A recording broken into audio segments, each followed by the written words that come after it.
Hi, Ken. Hey, how's it going?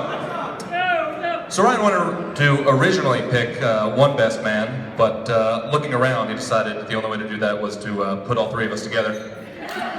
So, welcome everybody. I'm Sean, I'm Ryan's oldest brother. I want to take a minute to first say, Deanna, you look radiant. Your vision is white.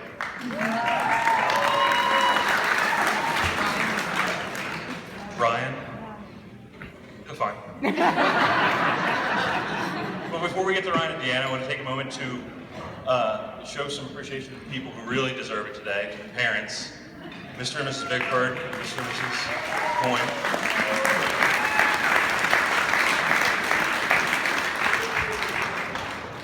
To Deanna's parents for raising a kind-hearted, intelligent, capable, patient young woman. And to Mom and Dad, we're never giving up.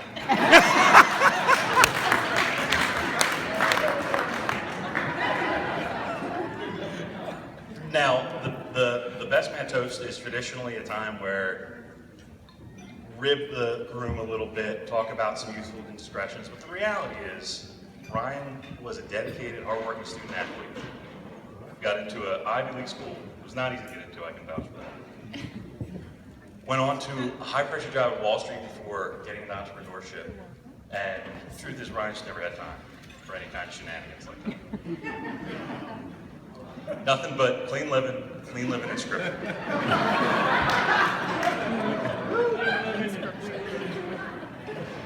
Now, growing up, I was the oldest brother. My parents often told me that I had to behave a certain way, be a role model, be someone my brothers could look up to. But as Ryan grew up, and I saw the man he became, and I see how hardworking he is, how willing to try without fear of failure he is, how capable and intelligent. The truth is, I very much look up to my brother Ryan.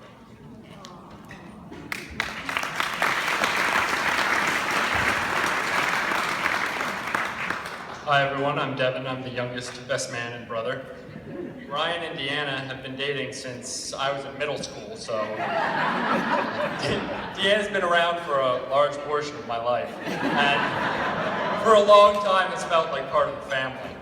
In fact, when I was looking at colleges, I went to visit JMU, and like any big sister would, Deanna hosted me and actually brought me to my first college party. It's a flip cup tournament. We won.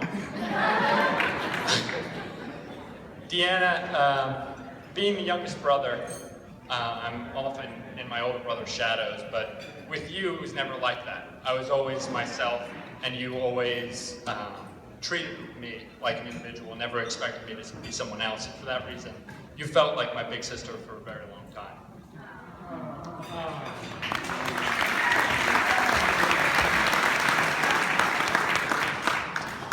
hey everyone, Jimmy again.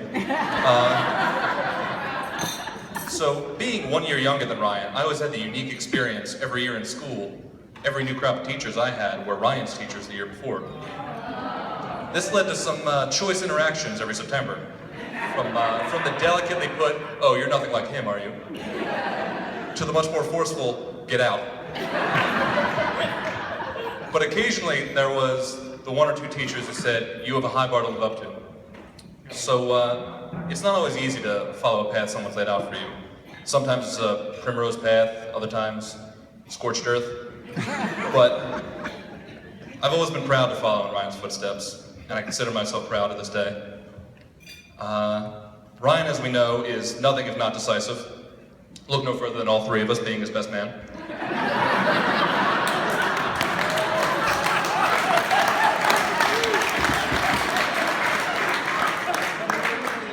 That's why he knew, as soon as he met Deanna, that he was going to marry that girl in about 10 years. Depending on the economy, feel it out. But as soon as we met Deanna, we can immediately tell why.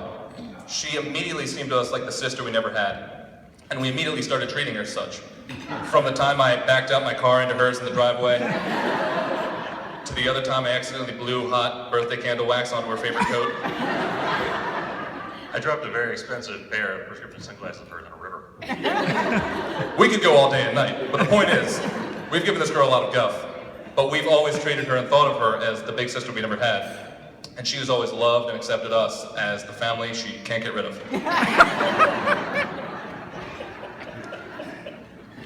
So I'm sure you all remember the gospel reading today was Corinthians, love is patient, love is kind. Scripture fans here, gospel fans, yeah? I know you all are. There's a piece just after that says, when I was a child, I thought as a child, I spoke as a child. When I became an adult, I put childish things away. And that's an important piece to remember. Now, Ryan and Deanna have been dating for 10 years, it's true. But over that time, they've been growing up together and they've been maturing. And it's in the last 3 or 4 years, in particular, I've seen them both become very compassionate, supportive of each other, capable, strong adults. And seeing the two adults they are now, in the relationship they're in now, is when I realize this is a marriage that I'm sure will endure.